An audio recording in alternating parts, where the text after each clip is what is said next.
Some moments don't end loudly. They fade, quietly.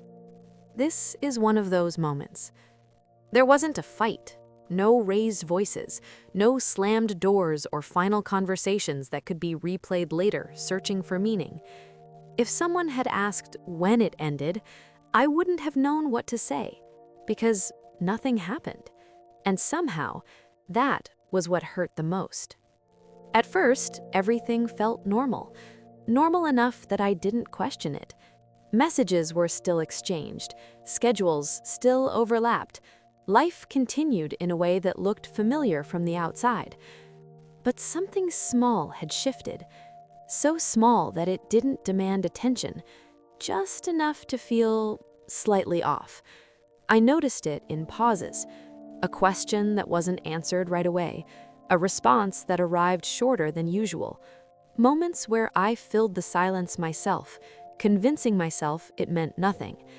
And for a while, I believed that. We tell ourselves things like that when we want stability more than clarity. That people get busy, that timing is strange, that closeness doesn't always look the same every day. So I adjusted. I spoke a little less, waited a little longer, gave more space than I was asked for. Not as a test, not as a strategy, just instinct. Because when something feels delicate, you handle it gently, even when no one tells you it's fragile.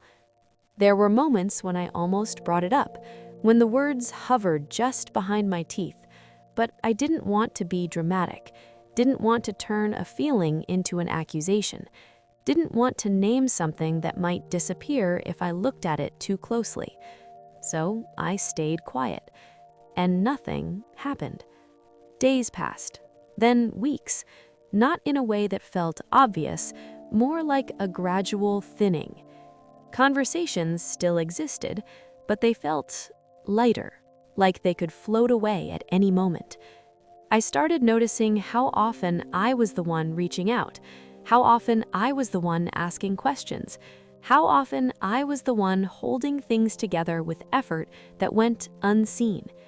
That realization didn't arrive all at once. It came slowly, in fragments. A message I didn't send because I wanted to see what would happen if I didn't. An invitation I didn't extend. A thought I kept to myself. And still, nothing happened. No concern, no curiosity, no shift in tone. Life moved forward as if nothing had changed, as if my absence in those small ways didn't register at all. That was when it began to settle in. Not with panic, not with anger, with a quiet understanding. I wasn't being pushed away, I was simply no longer being held.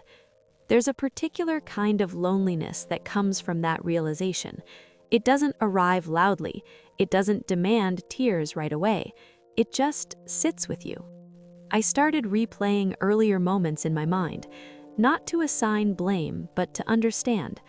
Had it always been this way? Had I been filling in gaps without noticing?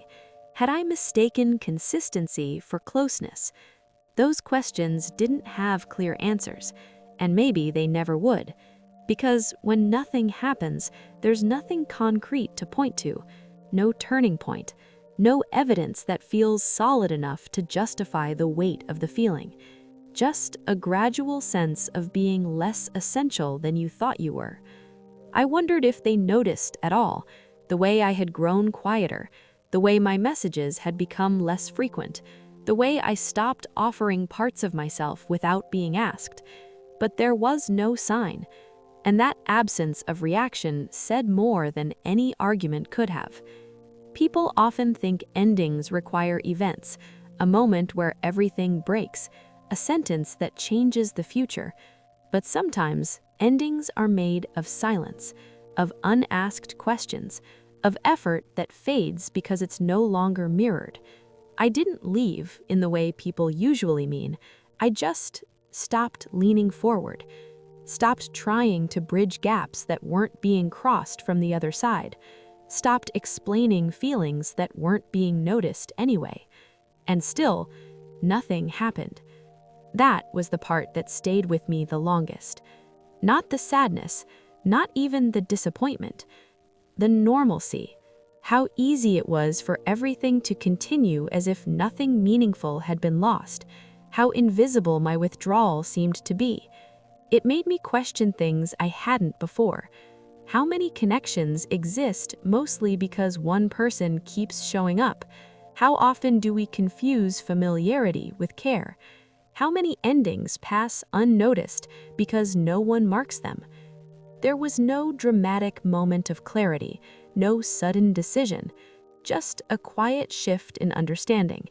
I realized I was waiting for something that wasn't coming, not because it was being withheld, but because it wasn't there to begin with. That realization didn't come with relief. It came with a kind of calm sadness, the kind that doesn't demand action right away, the kind that just asks you to be honest with yourself. So I stopped waiting. Not in bitterness, not in protest, just acceptance. I allowed the space to stay empty instead of trying to fill it, allowed conversations to end without restarting them, allowed silence to exist without rushing to break it. And eventually, I noticed something else. Without the constant effort, the connection didn't just change, it just wasn't there anymore. And still, nothing happened. No confrontation, no realization from the other side, no moment where someone said they noticed, which meant there was nothing left to explain, nothing left to fix, only something to learn. That presence matters more than intention, that care shows itself in attention, not assumption, that silence, when left unchecked, eventually becomes distance. I didn't walk away angry. I walked away clearer, understanding that sometimes the most significant moments are the ones no one acknowledges, the quiet endings, the unnoticed withdrawals, the connections that fade without resistance. Because not every loss announces itself. Some just stop existing, and you don't realize how much you were holding until you finally let go. Sometimes understanding comes too late. If this story felt familiar, you're not alone. Thank you for listening. We'll continue next time.